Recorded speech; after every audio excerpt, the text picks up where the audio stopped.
This is Lightning Power Lunch with Dave Mishkin and Greg Linnelli on Lightning Radio. I think we were kind of teetering pretty much from the start of the game. They came out pretty strong, and JoJo was tested early and played phenomenal all the way through for us. And really, this win's because of him. But we kind of got outworked, and if they didn't find the back of the net, and some of their looks could have been the other side of things on the scoreboard. But you'll never complain about a win. Obviously, we had enough looks to capitalize on, and we did that, and got the job done at the end there. 5-on-6, but it's kind of a sour taste in our mouth now because we've got to have a better effort, especially because we're facing them again here in 2 days. Learning experiences come in so many different ways, shapes, forms. Maybe the best ones come when you can sneak away with a win, and then you get to learn from that as well. So, you don't apologize for winning. We'll take this and get prepared for our last big long road trip of the year. So it's great to do what we did at home here and pick up all the points. But I think the guys understand what's going to be needed to be done if we're going to make any noise, whether it's the end of the year and hopefully into the playoffs. Can you learn about yourself even in a win? And I think probably the Lightning would agree that they could. And maybe that's what happened a couple of days ago over the weekend against the Islanders, a game where, you can make the argument they didn't play as well as they had been previously, but their goaltender, not named Andrei Vasilevsky, was fantastic, and Kucherov finds the score sheet 4 times, and you live to fight another day. But it was an important win because the Lightning, right in the thick of things here, for first place in the Atlantic. They take on the Islanders again tomorrow. We are taping today's show. Mishkin, my partner, Dave Mishkin on the other side. I am Greg Linnelli, along with Steve Versnick. Partner, it wasn't pretty. Ryan McDonough honored before the game. That was pretty cool. And, sometimes you don't know how your team's going to respond after a nice ceremony like that. But the Lightning jump out to a lead, and that ended up being pretty important in this game because the Islanders had a lot of pushback. Not a team that converts a ton, and maybe we saw that in the game on Saturday when they had some chances, particularly in the second, but they did in the third, and the Lightning did enough to hang on for a big 2 points and kind of live to fight another day.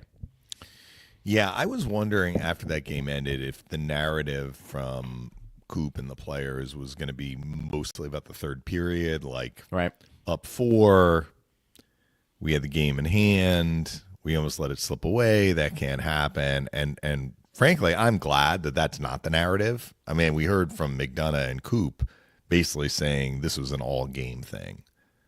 I don't think we played it there, but Coop essentially said if the game was going to continue in the third period the way it had gone in the first 2 periods, they were going to score.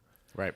And that kind of honest reflection, I think, is healthy and positive because they had their worst defensive performance of the 3 games at home, where the first 2, they were quite good defensively. Even when there were parts of their game, like we mentioned in the Utah game, maybe there was a stretch in the second period where coming out of the defensive zone wasn't great. Like, they really did a nice job of limiting high danger chances when they didn't have the puck. They didn't feed the other team's attack so much with sloppy turnovers. And the Islanders generated way more scoring chances than the Lightning would have liked to have allowed. And if not for Johansson, they would have scored more than 3 goals. So they did get away with it in a way. I mean, the Islanders are no great shakes defensively themselves. The Lightning scored their goals with far less possession, but even with the possession that the Lightning had, they could have scored more than 4 plus the empty netter.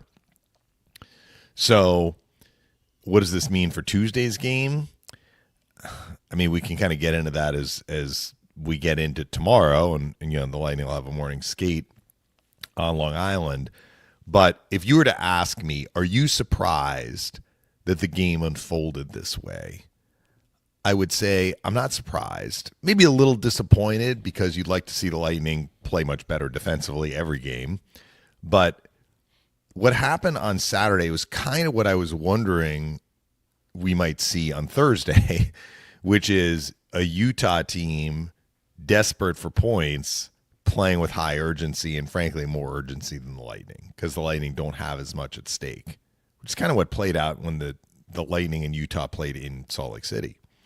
The Islanders are one of, you want to say 5 teams. You want to include Detroit. Detroit's got a little bit of a tougher road because I think they're on the wrong end of the games played metric. I'm actually going to look at the standings right now. Certainly 4 teams for one spot. Detroit's actually ahead of the Islanders in terms of the tie break. So they're on equal footing. So I will include Detroit. Yeah. So you got Montreal, the Rangers, Columbus, Red Wings, and Islanders. They are separated now by 3 points, those 5 teams. But the 2 teams that are farthest back have an opportunity. I mean, 3 points is not insurmountable. And to that end, you know, like the Islanders were in wild card 2, and they've lost 3 in a row in regulation, and they have no wins in their last 5 because they've gotten overtime shootout losses in the 2 games before they lost 3 in regulation. So you turn that around, you win 3 in a row, and your situation looks a lot different. So this is going to be a race to the finish for those, we'll say, 5 teams. But the situation has gotten more dire for the Islanders because they lost last night in Carolina. So I think they're going to be even more desperate on Tuesday. How will that play out?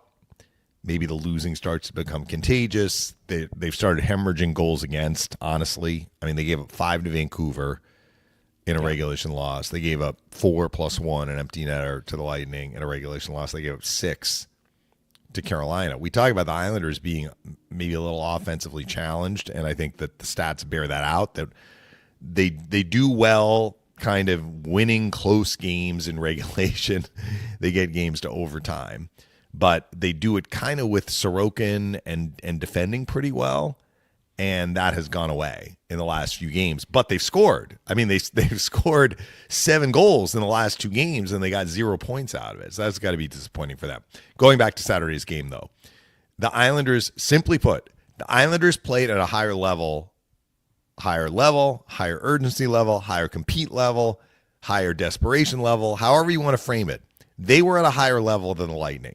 That was completely and entirely based on the position the 2 teams have in the standings. That is how I analyze kind of that difference. When you factor that in, it is not surprising that the Islanders kind of had the Lightning in uncomfortable positions. They were playing harder. McDonough said as much. Why didn't they get the win? Why didn't they get points out of that game? Johansson erased chances. The Lightning were giving up the high danger chances that we weren't seeing in the earlier 2 games of the homestand. Started in the first period, they gave up 2 odd man rushes, a 2-on-1 and a 3-on-1. Mm-hmm. And on both of those, there was a shot, save, rebound, save. 4 saves on those 2 rushes. Lightning were giving up chances in front. The Islanders were getting net front presence, so Johansson was dealing with screens. He was dealing with tips. A lot of those shots were tough to stop without allowing a rebound, so there may have been a second chance in there. The Islanders were really, really impressive with what they were doing with the puck, and they were impressive with what they were doing in the offensive zone. And the Lightning were having a little bit of an off night in that regard. So, I mean, the final stats tell us the Islanders had 38 shots, which is on the high end. They had 72 shot attempts. 72 is pretty high. Yeah. Especially the way the Lightning have been defending. So as both McDonough and Coop said, basically, you don't apologize for a win. They got the win. They did enough offensively because the Islanders had some problems themselves defensively. And those third period goals the Islanders scored, you could kind of see that it was going to be only a matter of time if the Lightning couldn't clean things up. But I'll say this, Greg. After D'Angelo made it 4-3, that the Lightning did play better in terms of limiting chances. In fact, I think the Islanders only had 2 chances the rest of the game. The D'Angelo goal came with 11 minutes and 13 seconds left in the third. That is a boatload of time for the Islanders to get the game tied. And I only remember 2 legitimate chances that they had to score the rest of the way. One of them was from Palmieri off the rush that somehow the play-by-play did not count as a shot on net. It was a shot on net. Like, Johansson had to make a right pad save. It was a tough save. Yep. It was going far side low. He stopped it, covered it, and that was right before the face-off and Waugh pulled the goalie. So this was pretty late in the game. And then the other was that horrific miscue where the Lightning had the turnover inside their blue line right after that, and Bo Horvat has an in-alone chance, and Johansson makes the save. Other than that, I'm not sure that the Islanders were able to do much offensively once they got the game to within 4-3. So, look, I mean, it's a little bit of a silver lining. It's a credit to the Lightning that they were able to kind of get better and tighten things up once their lead was almost gone. In terms of positives, it's good to see Point and Gensel and Kucherov continue to produce. Kuch had a whale of a homestand in terms of points. He had 11 points. He's tied with Nathan McKinnon now for the league lead in scoring. He actually had a 1-point lead briefly before McKinnon scored in Colorado's game. So they are tied in points. And the Avalanche actually have one fewer game than the Lightning. So if Kuch plays all the remaining games, he'll have an extra game than McKinnon, assuming McKinnon plays all the remaining games for Colorado. And again, it was a good offensive night for the Lightning that they were able to build a lead. They're the best first period team in terms of goal differential, and they certainly helped themselves in this homestand, outscoring the opposition 9-0 in the 3 games in the first period. And, the first 2 games, they kind of buried the opposition. This one they didn't, but then again, that's a credit to how the Islanders were able to kind of stay with it. And they were going to play to the very end. That's part of their DNA, I think. They are a very hardworking team, Greg, and they showed that. And they're especially a hardworking team when they know, like, they absolutely need to turn this thing around. I kind of said this about Utah when the Lightning played Utah at home. Like, this is it for Utah. Utah needs this game or else it's going to slip away from Utah. Not quite that way for the Islanders because I think things are still tight and they're facing some of the teams that are around them. But now they're 3 points back of Montreal heading into this game tomorrow. This is a must-win for the. They are viewing this game as a must-win. The Lightning are going to need to be ready for that. It's a good point, and I think the problem the Islanders face, in addition to the Red Wings and even the Blue Jackets to a lesser extent, I mean, when you have to hurdle more than one team, it just makes it really difficult. And I think the Islanders, that's a big ask. Now, it looks like when you just take a look at games played, maybe they've got a game or two in hand on the teams in front of them. Now, that'll all catch up at some point, but you can use that to your advantage. But you almost have to go on a heater before, as the season comes to an end. Yeah. Like these teams who just keep exchanging wins and losses, like Montreal, in their last 10, what are they, 4-3-3? And that's the best of the bunch of these teams. I mean, that's going to, it's unfortunate for those teams like Montreal or the Rangers. Had you put together like an 8-2 run, you'd find some separation. Yeah. Look at St. Louis in the West. You really would. Look, this is an extreme example. Yeah. But St. Louis has won 9 in a row. Now, I mean, they've been clinched, but it is going to take a massive run. Yeah. From one of the teams behind them. And all the teams that are directly behind them, and I'm going to include Vancouver, Calgary, and Utah, they all are better in their last 10 than any of those teams in the East. Yeah, you're right. But just being okay in a 10-game span is not going to compare to a team that has won 9 in a row. So, look, any of those teams in the East, they didn't need to win 9 in a row, but maybe they had gone like 3-1. May have made a huge difference in how this stretch run is going to play out. Well, and the other thing, too, is you bring up a good point. The Blues have put themselves in a position where they could get the first wild card. Yeah. I mean, that's... Does that really... I mean, is there a huge difference between Pick your facing poison. Winnipeg and facing Vegas? I mean, that's basically the difference. You're going to get a tough matchup no matter what. But yes, like that would mean that they would have to be passed by 2 teams if they're in wild card 1 as opposed to 1 team. For sure. So, to me, that's the interesting aspect of this, as this race continues in the East, these teams who are trying to lock down that last wild card can't really find any consistency in their game, which means it's still jumbled, you know, and I think that's unfortunate. To the Lightning's credit, though, partner, the fact that they keep winning, I mean, a lot of separation, you know, from them and these teams. And they're keeping them. pace with Toronto, which ended up going 2-0-1 out of California. Impressive win in LA for Toronto. It was only the 4th time this year the Kings have lost at home in regulation. And the Maple Leafs rallied from a goal down going into the 3rd. And then they completed the Southern California sweep. They edged Anaheim 3-2. They got a late goal. Or a third. It was 2-2. And they scored, I think, halfway through the 3rd. So they are 3 points up on the Lightning. Lightning have a game in hand. Montreal got a big road win. Montreal won against the Panthers in Sunrise yesterday. So that loss actually moved the Lightning, lost by the Panthers, moved the Lightning into 2nd place because the Lightning and Panthers are now even in games played, and the Lightning hold the tiebreaker. This is still very, very fluid. It is. What it's probably going to come down to, Greg, for the Lightning, maybe not just this, but a lot this, how they do in these 2 head-to-heads against Toronto and Florida. Fair point. Because if you're a little bit behind, you're going to need to win that game against either/both teams. If you're a little bit ahead, you're probably also going to need to win those games, right? Because if you lose it, then that team is going to be a 4-point swing unless there's overtime. So the Lightning just let's see if they can keep pace. This is not an easy 4-game trip. They're facing a couple of desperate teams, Islanders and Rangers. They tend to have problems in Ottawa. And Buffalo has bitten some teams in the rear end recently. They just won in Washington. They're playing loose. They're scoring a lot of goals. I think that's it. They're loose. You know, they're loose.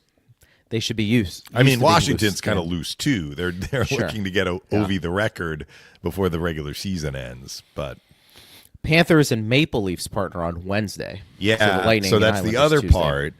So the Panthers and Maple Leafs play each other twice, once in Toronto, once in Sunrise. So that means that the Lightning will have an opportunity to gain ground on the team that does not win. Yeah, for sure. On Wednesday, in that they play Tuesday and Thursday. The Leafs and Panthers play Wednesday, but the Lightning will see one of those teams get 2 points. So look, they're just going to have to keep grinding out wins, grinding out points, and hopefully they can win in regulation because right now they have the best regulation win mark, which is the first tiebreaker. I'm looking at their schedule, meaning the Panthers and Maple Leafs. I feel like that might be the only game they play this week, both teams. That doesn't sound right. So Thursday... They're not sending Florida up to Canada to play one game. Let me see here. Thursday, neither one of them play. Maybe Friday. You can isolate. If you go to the NHL media site, you can isolate by the team. I don't see anything on Friday for them. Maybe Saturday. Would they have them play Wednesday, Saturday? Because then the Panthers play the Sens on Saturday. Well, the Panthers play Montreal first. The Panthers play at Montreal on Tuesday when the Lightning play. Okay, there you go. So that's it. Play the Islanders. So it's a back-to-back. Remember we were saying the Panthers have all these back-to-backs down the stretch. This is another one. And then they finish it at Ottawa on Saturday. So that's why you were not seeing that. And then that's a back-to-back. It's an afternoon game at Ottawa, and then they have to go to Detroit for a Sunday, like, early evening game. Interesting. And then they have a 4-game homestand and then finish at the Lightning. Final regular season game. So that's a little bit of a tough schedule. Is a tough we schedule. talked. Remember the Lightning had that road trip where they had Yeah. 2 back-to-backs on the same road trip? Yep. With a couple of days in between? Yeah, for sure. I mean, going to get crammed there a little bit. And, you know, the Lightning have an opportunity, I think, to your point, nudge themselves up a little bit more because some of these teams are playing one another. So that'll be interesting to see how it does transpire. But I tend to agree with you. I think the game tomorrow against the Islanders will be challenging. You mentioned the Rangers, but I think those are games the Lightning will get up for. You know, the games against the Rangers are always fun. And I think there's a little bit of that, you know, New York mystique. You get to play on the road, Madison Square Garden. You have Shesterkin, And so I think there are some things there that'll be interesting. I wonder if the Rangers would do anything for Ryan McDonough. Knowing that he played there for a while. Yeah, and, little the majority stick of tap. his games of the 1,000 were played as a member of the Rangers. Yeah, so you never know with those things, but I do find it interesting the Lightning able to kind of keep pace here, and if they're able to do that, first place may be in the cards, but we'll see kind of how that plays out for them. I think they want to get back to what you said, playing a little bit better tomorrow, maybe a lot better, because I think you do know the team coming at you is going to be motivated not only to have a better showing than what they performed at Amalie Arena, but also the Islanders. We've just discussed that they need to go on a win streak. 0-3-2 in the last 5. Yeah. I don't think he was a star, correct? But Jonas Johansson, I think all Phil felt made was, him first star, and that's all that matters. But I mean, to not be recognized in the building as a star, crazy. I know he gave up 3 goals, but he was fantastic. And I'm assuming that was a late scratch, correct? Because didn't Vasi take pregame warmups? Didn't we think he was going to be the guy? So full candor, I usually pay more attention to the visitors, the other team, right, to see who comes out and who's playing for them. And also compounding matters in terms of identifying players. Every Lightning player came out with a Ryan McDonough fair point pregame jersey that said right. 1,000 on the back, except for McDonough himself, who had his regular jersey.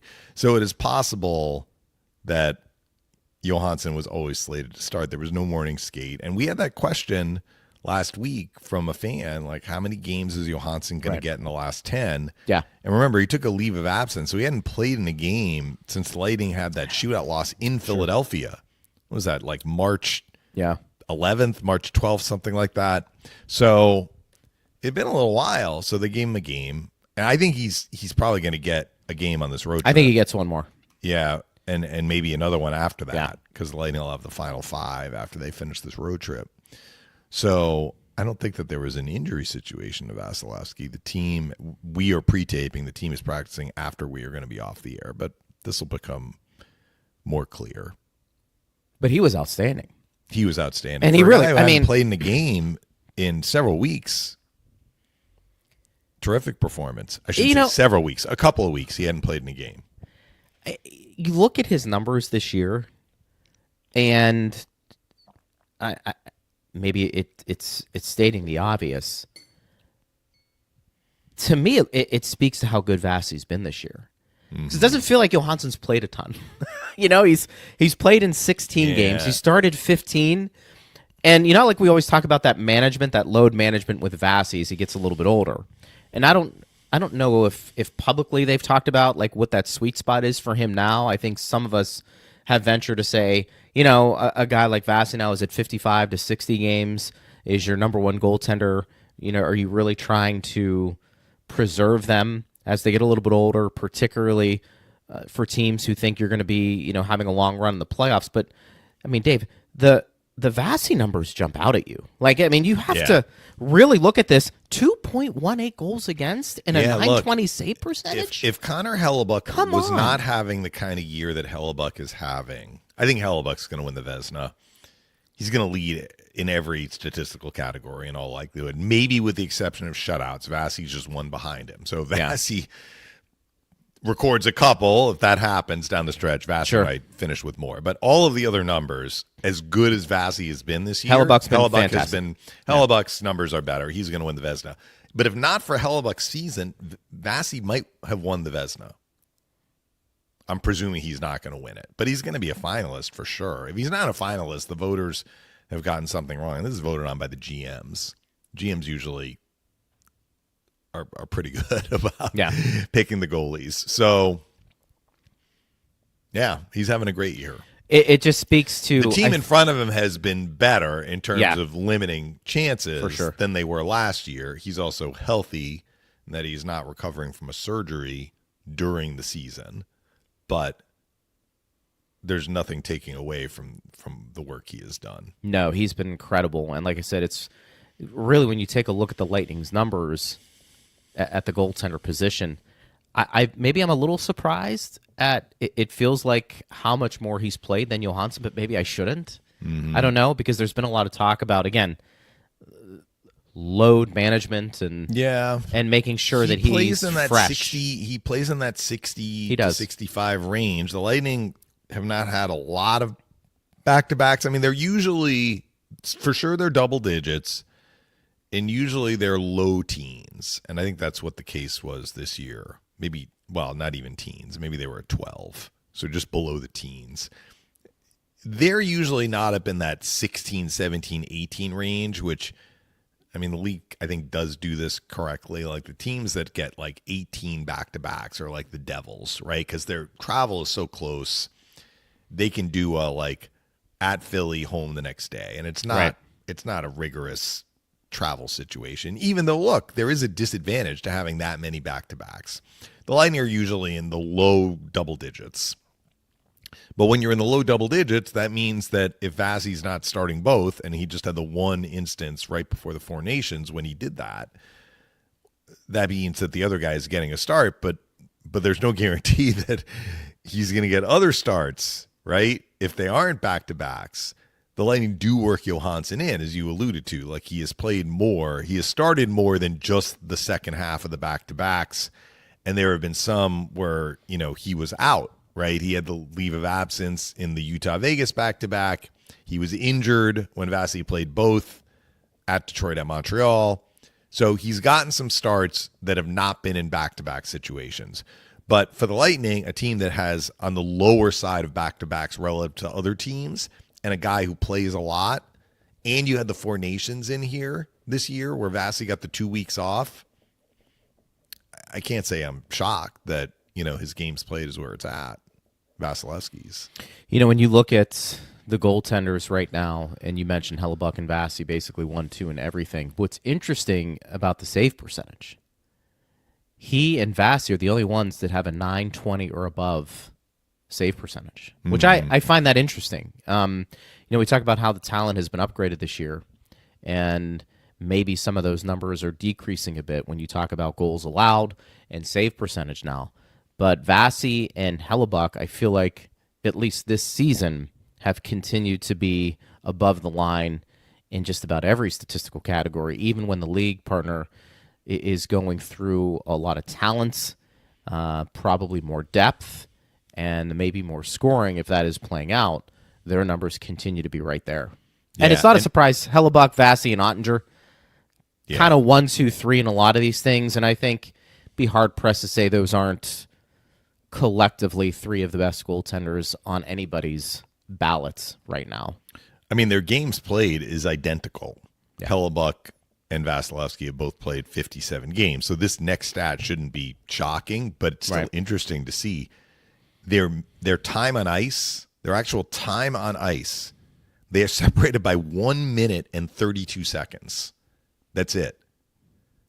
Yeah, Vasi has played 3,379 minutes and 42 seconds, and Hellebuck has played 3,378 minutes and 10 seconds. And you're factoring in overtime and, you know, pulling the goalie. And, I mean, for them to be that close shows you, first of all, that they both play a lot, and also, like, nobody is really even in the ballpark. I mean, the other guys that carry a heavy load, like Ottinger, he's a couple hundred minutes behind. I'm looking at Sorokin is, you know, 3,100. And we talked about, you know, he's probably going to end up playing 60 plus because he's at 55, and they're going to ride him hard down the stretch. So this is old school. It is.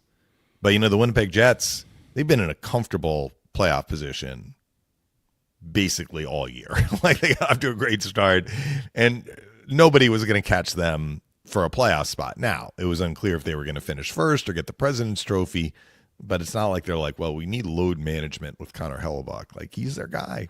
They keep throwing him out there.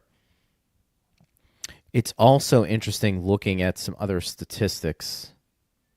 Kucherov now leading the league. Well, I guess technically he's won McKinnon's too now, both at 109 points. Yeah. Draisaitl broke the century mark. He's got 104. He's been out. Yeah. So, I mean, Kuch missed a few games due to injury. Now, Draisaitl is missing some games due to injury. And I was saying earlier, McKinnon has one fewer game remaining because Colorado's played 74 and the Lightning Right. played 73. If it plays out that way, I saw somebody tweet out after Kucherov's 4-point night, and I don't know who it was. I don't think it was a national writer. But they basically were trying to make the argument that last year with McKinnon, maybe the tiebreaker with basically comparing McKinnon and some of the elite players, and the argument was McKinnon's just having a better year because he's been really good 5 you're talking on about 5. for the Hart Trophy. Yeah, and Okay. just a collective argument in general. And the person who was making the argument for Kucherov this year was saying, well, that if you look at Kucherov's 5-on-5 numbers, they're better than anybody's right now. Mm-hmm. And so what's going to be the narrative if he doesn't win the Hart Trophy this year? Well, And so that was kind of an interesting dynamic to that race. Not that Kucherov cares per se, but I think for fans that do, yeah. looking at some of the measurables, that's one thing that was pointed out, at least in this particular person's X thread. Look, there's some teeth to that argument. I mean, that was part Yeah. of the argument last year pro McKinnon, right? Also, McKinnon is a little flashier. I shouldn't say he's flashier, because Kucherov is pretty dazzling. I think Eric has said, McKinnon and McDavid make you notice them, though, when they're doing the things that they're doing. Kucherov is more slippery, but you can still appreciate his immense talent and ability. But here's where I'm coming down on this. We spent some time last week talking about this whole notion of, like, what is the definition of a most valuable player? Is it just the guy who scores the most? Is it? What has been the biggest difference this year for the Lightning as opposed to last year? The biggest difference is they are better defensively. I mean, Kucherov is contributing to that. He's a plus player, but the most valuable parts of the Lightning's game this year, like those elements, have revolved around them keeping the puck out of their own net. Yeah. And I'm not sure Kucherov, as great as he is, and as much as the Lightning have leaned on him for goal scoring and goal production and power play success and 5-on-5 success, and the top line when he's been on it has been terrific. I'm not sure you can make the argument that Kucherov is the most valuable player in terms of them doing well defensively. We talked about Vasilevsky and McDonough. Now, look, they aren't going to win the Hart Trophy, but what does it mean to be the most valuable player? Is it simply, let's take a look at the top 5 scorers. If you pull them off their team is a lot worse. All right, well, fair enough. But there are a lot of other players that you could pull off a team that would make that team worse as well. So it's like the Hart Trophy, and I'm not saying anything you don't know or the fans don't know, but the Hart Trophy is about the most dynamic offensive player in the league who is deemed to have been, of the most dynamic players in the league, which player has been the most valuable to his team that year, based on whatever else is going on with that team. Yeah. That's and fair. I think the story of this year's Lightning team is not about what they're doing offensively, it's what they're doing defensively. And that's why John Cooper should be coach of the year, because of that change. Yeah. That perception that you have this team who's a juggernaut. I mean, how many times Chief always says it? We know the Lightning can score. And that's been going on for 10 years. We know the Lightning can score. We know the Lightning can score. Well, now they're playing defense. Mm-hmm. And I do think you have to give credit where credit is due. And I think that part is pretty interesting. So Ryan McDonough is now tied for the NHL lead with plus 40. Plus 40. Taking on the opposition's best offensive players every game. So I'm glad you brought this up to Phil on the broadcast a little bit when we start talking about the MVP and at least saying, look, by all accounts, if you use that measurable, how valuable is he to your team? And you took a guy like Ryan McDonough off this Lightning team. I don't think there's another player, offense or defense, that would have a bigger impact based off of the trickle-down effect he's had on that back end and how good he's been than Ryan McDonough. So, of course, he should be getting some votes. He should be getting some votes for the Norris.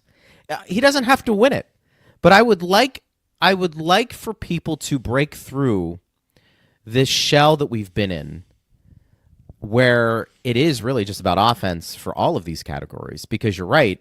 I mean, if you didn't think Ryan McDonough meant a ton to this Lightning team, I mean, listen to the way his teammates talk about him. Listen to how the head coach talks about him. everybody who plays with him understands that he's solid back there. And look, Eric Chernak has turned back to a pretty good defenseman on the back end. So I know we've gone over this over and over again, but you're going to start looking at some of these numbers as the season ends, and the Lightning are going to be atop a lot of these. I mean, they may have 3 players in the top 15 in scoring, maybe more. I mean, how many 30-goal scorers do they have?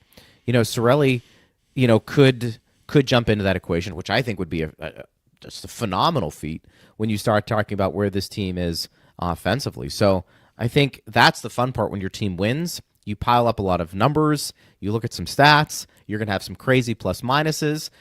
I think fans are just looking at it and saying, okay, I'd like for them to maybe be rewarded for an outstanding season that they've had, because it has been, I think, a complete season. And I know I'll make this comment lastly before we move on and get to some questions.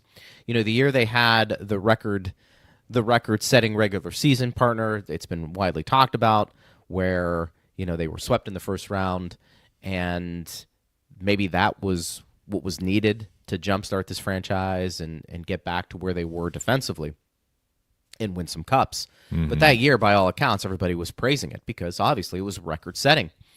I think you can make a case this was more impressive this year based off of how complete of a team effort this has been, from goaltending to defense to offense.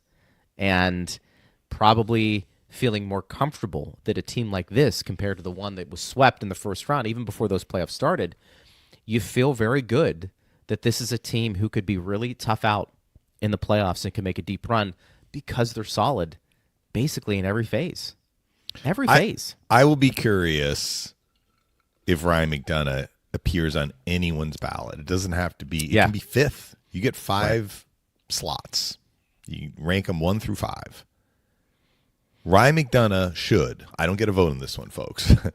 If I did, I would put him on there. I love it. But most people aren't. Most people aren't going to like that. Require it doesn't even require that much nuance. Because you're like, where were the Lightning last year defensively? Where are they this year defensively? Let me look at their roster. Who is leading the NHL right now in plus minus? Right. Actually, that would be a really good question. Is there anybody who's not an offensive player over the last 10, 15 years who's had a high plus minus that's cracked into that conversation? Because usually they may get a vote here and there. Maybe. I mean, Yossi, I think Yossi a few years ago had some votes, but he was leading Nashville in scoring. And he's an offensive guy. He's an offensive guy. So you can see the numbers. And maybe it's too much. Maybe it's too much to ask. And I know, I'm not picking on the writers. No, we'll pick on them. It's a hard job. We can pick on them. That's okay. But, first of all, they get 5 awards to vote on, not 1. So they're like, all right, who am I voting for, this award and that award and the Lady Bing and everything else. And, maybe it's, I'm not saying they are not putting time into it, but it's almost like muscle memory to be like, all right, let me look at the leading scorers. Who's been most valuable? Right. Is McKinnon valuable to Colorado? Of course he is valuable to Colorado. Right. Of course he is. If you pull him out of that lineup, Colorado is going to be less good. There is no argument there.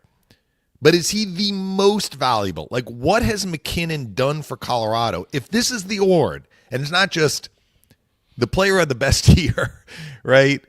Offensively, which they have an award for that. It's called the Art Ross, the scoring title. They have an award for the goal scoring title. This is the most valuable player. So if we are going to actually take that at its face value and say, all right, let's look at who is the most valuable, is pulling McKinnon off the Avalanche going to do more in a negative way than pulling another player off a different team? I mean, Colorado still has some really good players. They've got Makar. They had Rantanen, and now they have Natchez. They have guys who help them score. And this is why the goaltender should be in this conversation probably then. Yeah. Every year. And it's not just the goaltender has its own. Right. The goaltender position has its own award. Right. But, I mean, it almost seems asinine that you don't have most valuable player. A lot of people will say, well, you need to be solid in net, and then they're not involved. They tend to be a little bit more receptive to having a non-top offensive player for the Conn Smythe. Correct. I mean, sometimes it is the most productive offensive player, but the 2 years that the Lightning won the Cups recently, it was Hedman and Vasilevsky. Goalies win the Conn Smythe more often. But sometimes it is the guy who's scored the most. I mean, McDavid won it last year on the losing team in the final. And that was due to his offensive production. This is a programming note. I did talk to Scott Laughlin from SiriusXM last week. He is going to come on this week. We can ask him that question. Yeah. Because I'd be curious what he... I don't think he won't get a vote. I don't think he gets a vote. He's in media, but I don't think he gets... It has to be somebody with the Writers Association. You have to be a member of the Eric? NHL. Eric would be, right? I think. PWA? Yeah. I'm forgetting the acronym. Eric gets a vote. Yeah. Maybe we have to have Eric on. Eric. Dan Rosen gets a vote. We've Should had we people pressure? on. Let's Ed gets pressure a vote. I think Deandra's been on. Deandra gets a vote. Yeah, how many Deandra votes gets are a there? vote. Do you know how many total Everybody people vote? gets a vote, Greg. You get a vote. You get a vote. unless you are not a writer. Actually, I'm a writer. I write You for are the a writer. website. You do. Give me a vote. Give him a vote. I'm Let putting him- McDonough for Hart. McDonough's Dunna. Get him in there. I like that. That would be really good. Al says, I'm not advancing the cause that I think he should or will win it. He is not going to win he's it. not going to win it. He's But not there gonna should win be an acknowledgement Yes. of the value he has brought to this Lightning team. And I think we would say the same thing, or at least listen to the argument if there was another player. You brought up Slavin. Another How team. valuable is Jacob Slavin to Carolina? He is extremely valuable. You're going to say you take that guy off that team. Where are they? Yeah. Where are they? I guess it's okay to bring these conversations up. It doesn't mean you're going to change it or McDonough's going to run away with the vote. But I think you do have to acknowledge most valuable comes in a lot of different ways. It's not just scoring. Yeah. You know? Anyway, we kind of went down a rabbit hole there. The fan who made the point that the argument that was pro McKinnon last year Yes. is a little bit more shallow if you're going to try and make it again for McKinnon Correct. this year. Correct. I think that's Fair enough. Yeah. But again, we're talking really about who should get the Hart, McKinnon or Kucherov, and nothing beyond that when we're looking at it that way. Right. McDavid's not going to win it this year because he's missed too much time. I'll be pretty frank with you. I think from the Lightning, here's a bold statement. If you were to make that conversation, who would be the most valuable in that running for that award, I could say Vasi 1, McDonough 2, before I even get to any offensive player. And all of them are having great years. Yeah. Look, Kuch, Point, Gensel. I mean, Who has been, all right, here's forwards. Who has been more valuable to the Lightning this year? Nikita Kucherov or Brandon Hagel? Look at Brandon Hagel's numbers. it's a really good question. Look at what because- Brandon Hagel does shorthanded. Look what Brandon Hagel does in terms of the matchups. Now, sometimes Kuch is out there too, but Look, I love these I mean, questions. you could make that argument. Well, because of what he does on the PK. His plus minus. He's been fantastic. Yeah. The engine that always goes. The Stamkos void on the power play and having somebody kind of pick up the offense and be that table setter, which Kuch is. He's there. I know he frustrates some people, but man, a 4-point night the other night didn't look Yeah. like that happened. I mean, my sense is, it's a great question. My sense is still Kucherov because I think he does change how teams defend the Lightning. And the Lightning's power play could have dropped more than it did. Yes. Once you're pulling Stamkos off that unit because he Yes. has been so consistent and so valuable to them being a top power play. And, again, going into the game against the Islanders, they were sixth. They did not get a power play chance because they had one power play pending and they scored in the delayed penalty. Yeah. So they're still at the same percentage. And a lot of that is Kucherov. Kucherov did not allow the power play No. to drop precipitously. It dropped a little bit. But And here's the thing about Kuch and any really star player, not that we are, but you don't want to minimize their ability and say somebody else on the team is having a great year. Are they more valuable than Kucherov? The attention that guy gets because of who he is, it's hard to quantify that in a game, Dave. yeah. But teams are paying extra attention to where he is. Hey, if we take away Kucherov on the power play, I'll take my chances with Hagel on the other side. I'm kind of giving you an example. Kucherov is the guy that makes this offense go. And I know he frustrates a lot of people sometimes because it's more of a pass-first mentality, and maybe he does some things that have you scratching your head. But how many 100-point seasons has this guy had? He's going to go down maybe as the all-time greatest Russian offensive player we have seen. And I think he is continued to have a tremendous season. So to answer your question, I'd go Kucherov still, but I think Hagel's in that conversation right behind him. I think that's fair. And I think it goes to show that, hockey is just not a sport where it's easy to isolate talent. We've talked about this with basketball. Basketball, you can isolate talent. You can kind of flood the court on one side and give your best player the ball on the other side and let that player kind of work his magic. Hockey is just not geared the same way. In basketball, the best player could play all 48 minutes. Never going to happen in hockey unless it's the goalie, and the goalie is really only affecting one end of the ice, right? Sure. So when we're talking about like this one guy, it's harder in hockey because hockey is really, as much as any other sport, the ultimate team sport. You are so reliant on what your teammates are doing. Team success is really that. It's team success. Sure. I mean, that's true in every team sport on some level, but the way the game is played, the way the minutes are divvied up, I think it's especially true in hockey, which makes these conversations or these conclusions difficult, but makes the conversations interesting. It's fun. I think you brought up a good question. I love this. You know me. I love those questions. Yeah, you do. It makes you think. It makes you think a little bit outside the box. You got to get people thinking outside of the norm. You just have to, because it's not always, hey, best player is usually the guy who scores the most points. A lot of times, for sure. But there are always cases to be made, and we need more cases to be made just to have those conversations. Al says, my head was ready to explode watching one of the best players in the game turn the puck over at critical times. That automatic off-the-board turnaround breakout into the center of the ice in the D zone is so dangerous. Teams are sitting on it.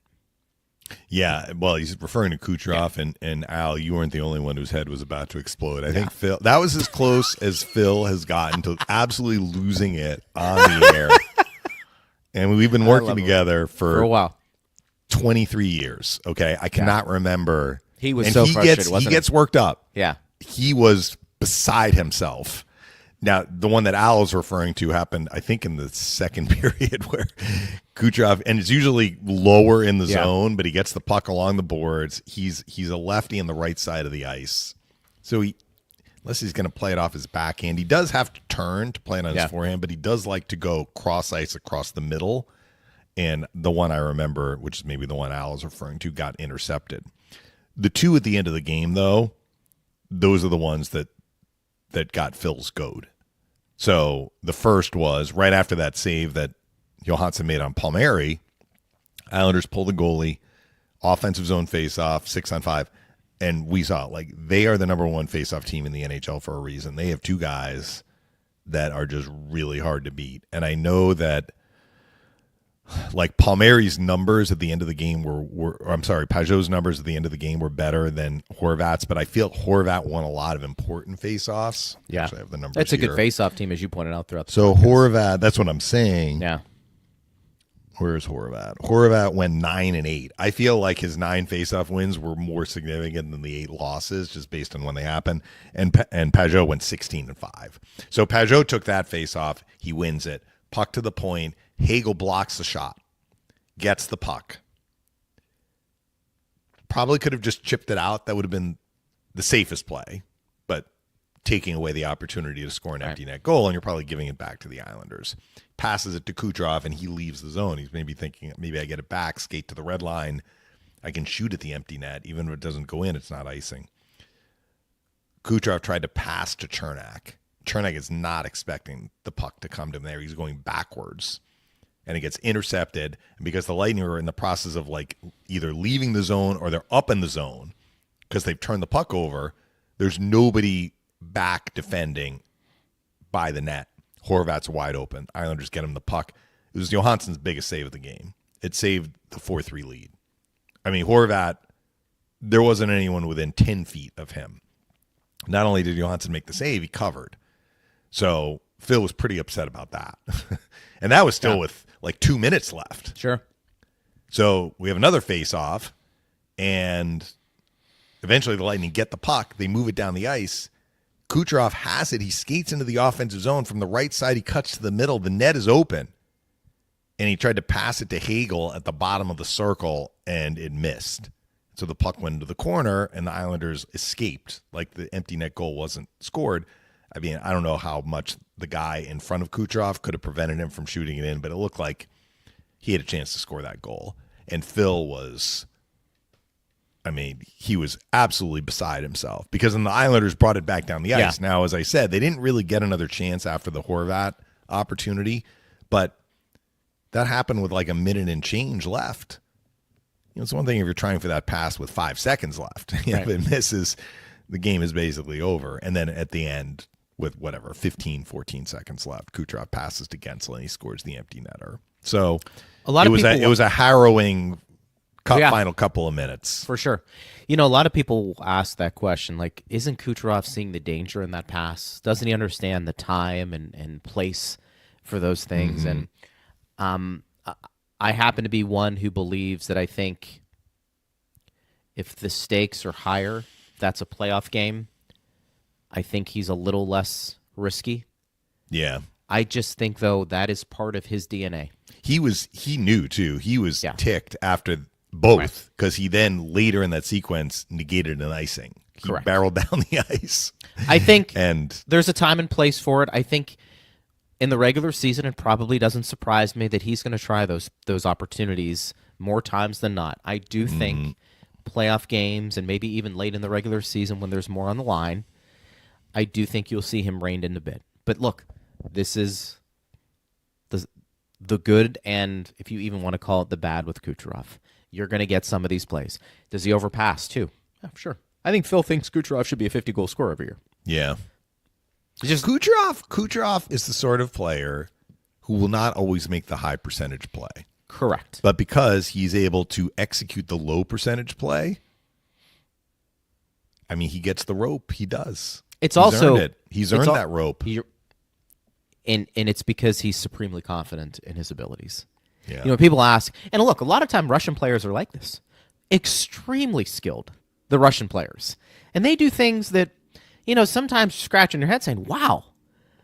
But and then they do, like Kovalev is a great we were talking about him. Kovalev could do anything on the ice, and he knew it.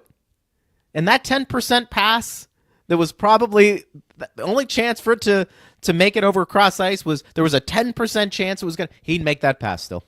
He'd make it because he just feels like he can do it. And that's sometimes the mentality. Eric says, hey guys, on today's podcast, could you boys talk about why Kuch gets empty net priority over Gensel?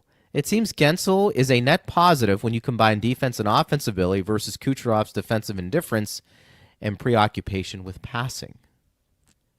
Well, it kind of feeds off of what we were just talking about. Actually, instead of Gensel, I was wondering why, you know, if you were going to put somebody other than Kucherov out, Paul. I mean, when they have the checking line out there, most often this year it has been Hagel, Sorelli, and Paul. And then they've used Paul as a third-line center. But Coop is very comfortable having Nick Paul as part of the quote-unquote checking line. But Kucherov has been part of that line too. Yeah. And this goes into the whole – I think it's a fair comparison to talk about the Ovechkin situation, where Ovechkin has scored a lot of empty net goals in the last couple of years relative – I mean, I think he's the all-time leader in empty net goals scored. Like, he passed Gretzky, but it's not like he passed Gretzky in his 10th year in the NHL. Like, he just passed Gretzky. So Gretzky was out there, too, with the net empty.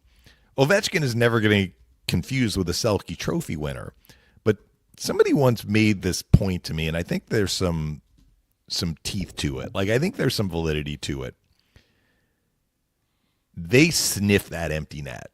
And if you score an empty net goal, you're pretty much burying the other team. And guys like Kucherov and Ovechkin, like the likelihood of an empty net goal getting scored, I think, goes up when you have them out there. Like, they have that killer instinct that's a little different when they it's also just want to checking. Score. Well, they right. Also want to I mean, have and that that's part of mentality. it. Yeah. Right. And what you want to make sure is, like, you're making the proper play to set up the empty net goal, and that didn't happen the other night. But it's not like we see that all the time. I mean, actually, Greg, how many extra attacker goals have the Lightning allowed this year? It's a great question. Tell me. I don't think many. Yeah, I was going to say. I don't remember one instance, and the fans can probably correct me or us if I'm wrong about this. If they've allowed a 6-on-5 where the other team had 6, or even a 6-on-4. Sometimes you're shorthanded, and then usually Kuch isn't out there. It did not tie the game. I don't remember one instance when the Lightning had a lead. The other team pulled the goalie. That's a good tied point, the yeah. game. Yeah. And then it went to overtime. Right. I don't remember one instance of that. And the Lightning have scored a boatload of empty net goals this year. In some games they've scored 2. So it's worked. Yeah. I mean, what they've done has worked. And I think there is something to like putting really talented, skilled offensive players who love to score or love to get points and are really good at getting points out there when the other team has pulled the goalie. You know, partner, to your point, this shouldn't come as a surprise, but the greatest I ever saw at that was Mario Lemieux. Right. But I mean, Mario could defend. might have won the Selke Trophy. I mean, Mario was that good. When he wanted to could play have- defense, he could. Yeah. But what I'm saying is, we've talked about Crosby Yes. could have won the Selke. But Crosby often is out there when the other team has pulled the goalie. Lemieux in all phases offensively, breakaways, empty net goals, power play goals. Like, Yeah. he was a threat in his own zone to score goals if you put him out in that situation. And he'd like to do it. That was the other thing. Like, he would have it at his own blue line. And Lemieux, I mean, that's a weapon. Mm-hmm. Just like, I mean, Kucherov can score from there. That puts extreme pressure on the team who has pulled the goaltender. So I'm not going to quibble too much with how they have that. I mean, I think that's basically how it goes. Last question. Jay says, looks like Howard entry-level contract being held up by lack of NHL roster cap space. We'll see where he goes. Hopefully Brisebois figures it out soon. Ed Encina did an article on that. Maybe Jay read that, or maybe Jay just had his own knowledge. But yes, Ed referenced the fact the Lightning have no cap space to add his contract at this point. I mean, look, when they needed to add Halverson, they sent Cam Atkinson down, and Atkinson is still in this window, pretty sure, because he had to clear waivers at the deadline. So we're still within a month. So look, they could free up that money and send him down and sign Howard to his entry-level contract, which you can push the bonuses to next year. So they could make it work. Or, and this is what Ed floated, maybe they're waiting until later in the year when they've accrued a little bit more, enough cap space. It's not going to take much, but they don't have enough right now. Is that the reason why he hasn't signed? We aren't privy to that information. Agreed. Something to keep an eye on, because a lot of people were talking about it. Yeah, that's going to be a storyline down the stretch it will here. be. But again, for Howard's purposes, if he wants to burn that ELC, he only needs one game. Just one. He just needs one. So you had brought up, if they do have Howard come to the NHL, they're going to go 12-6, and maybe that's the case. But I think if they want to get this done, they will figure out a way to get it done. Agreed. But they may have to wait a little bit. That was Ed's point and Jay's too. It's fair. They're going to have to free up a little bit more cap space. Yeah. We'll see how it plays out. We will be broadcasting tomorrow. I'm assuming we'll go live tomorrow. Yeah. Lightning and Islanders. So hopefully we'll. Lightning have an earlier skate, so I'm still unsure. It's a little bit of a hike, honestly, from the hotel to the rink. So I will be a little flexible. I may be at the hotel. I may be at the rink. If I'm at the rink, though, I think we're going to kind of coordinate it with the Lightning skate, because I think they skate at 11. So I'll be in touch with you guys.